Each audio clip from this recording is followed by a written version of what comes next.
Hello बच्चों। तो जैसा कि मैंने बता रखा था पिछले क्लास में ग्रेडियंट, तो ग्रेडियंट से रिलेटेड मैंने एक क्वेश्चन लिया है जो कब का क्वेश्चन है, दिसंबर 2011 नेट का क्वेश्चन है। क्वेश्चन ये बोल रहा है अपने को, the equation of plane that is tangent to the surface x y z equal to 8 किस पॉइंट पे, 1 2 4 पे। क्वेश्चन का ये मतलब हुआ कि कोई एक सपोज कीजिए कि ये एक आपका सरफेस है। सरफेस का नाम क्या हो गया, x y z equal to 8।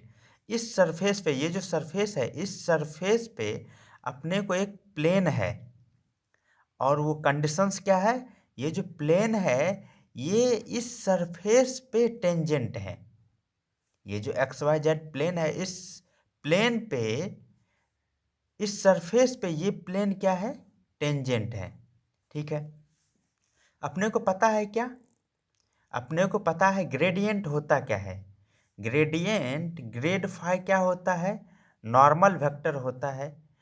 किस पॉइंट, यदि हमें कोई पॉइंट दे रखा है तो वहां से यदि मैं ग्रेड फाई फाइंड करूं तो वो क्या होता है, नॉर्मल वेक्टर होता है। क्लियर। तो अब मैं क्या कर रहा हूं कि ये जो अपना प्लेन है जो कि टेंजेंट है x y z equal to 8 पे, उस प्लेन पे एक मैं पॉइंट लिया क्या, क्यू इक्वल टू, जिसका कोऑर्डिनेट क्या है, एक्स वाई जेड। ठीक है, तो अब इसमें मैं देखूं कि पी क्यू और ग्रेड फाई ये क्या होगा, आपस में परपेंडिकुलर होगा।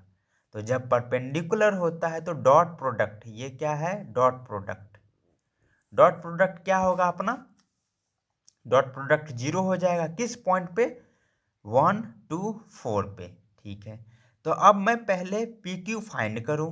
पी क्यू कैसे फाइंड करूं, x-1, क्या, x-1 आई कैप, y-2 जे कैप, z-4 के कैप। तो x-1 आई कैप, y-2 जे कैप, z-4 के कैप। अब मैं फाइंड करूं क्या, ग्रेड फाई। क्यों, क्योंकि ग्रेड फाई का भी तो हमें जरूरी है। तो ग्रेड फाई, ग्रेड होता क्या है, del upon del X I cap, del upon del Y J cap, del upon del Z K cap. और फाई क्या है अपना, ये फाई तो अपना ये रहा। ठीक है, तो अब इसका क्या होगा, पार्शियल डिफरेंशिएशन होगा। तो पार्शियल डिफरेंशिएशन होगा तो क्या आ जाएगा अपने को यहाँ, y z i cap, x z j cap और एक्स वाई के कैप। ये ग्रेड फाई हमें किस पॉइंट पे फाइंड करना है, पी पॉइंट। पी पॉइंट अपने को क्या है, कोऑर्डिनेट 1 2 4। तो जब मैं एक्स वाई जेड सारे का वैल्यू रखूँ तो ये अपने को क्या आ गया, 8 आई कैप, 4 जे कैप प्लस 2 के कैप। ओके, तो अब नेक्स्ट स्टेप अपना अपना क्या रहेगा कि अपने को डॉट प्रोडक्ट चाहिए। क्यों, क्योंकि डॉट प्रोडक्ट 0 हो रहा है। क्यों, क्योंकि दोनों के बीच एंगल क्या है, 90 बन रहा है।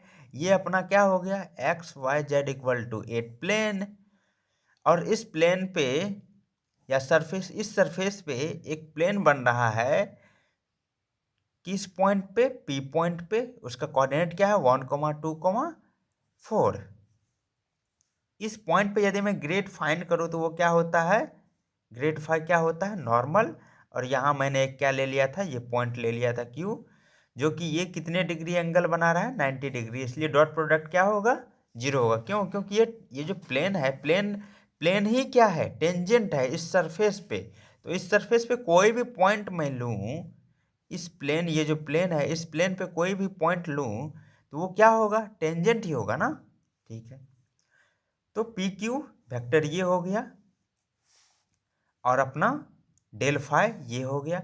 दोनों का डॉट प्रोडक्ट का फाइंड करेंगे तो क्या होगा, आई डॉट आई क्या होगा, आई डॉट आई मतलब 1, जे डॉट जे क्या होगा 1, और के डॉट के क्या होगा 1। क्यों, ए डॉट बी क्या होता है, ए बी कॉस थीटा, हाँ या ना। तो वहीं से ये अपने को आया। तो अब देखिए जरा, आई डॉट आई मतलब दोनों के बीच एंगल क्या रहेगा, 0।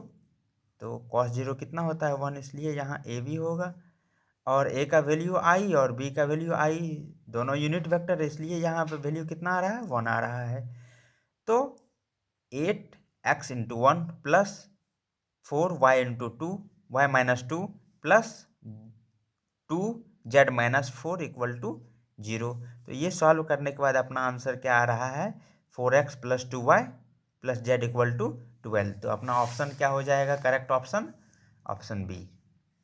समझ में आया? यदि नहीं आया तो कमेंट में आप लिख सकते हैं कि कहाँ समझ में नहीं आया। चलिए, थैंक यू बच्चों।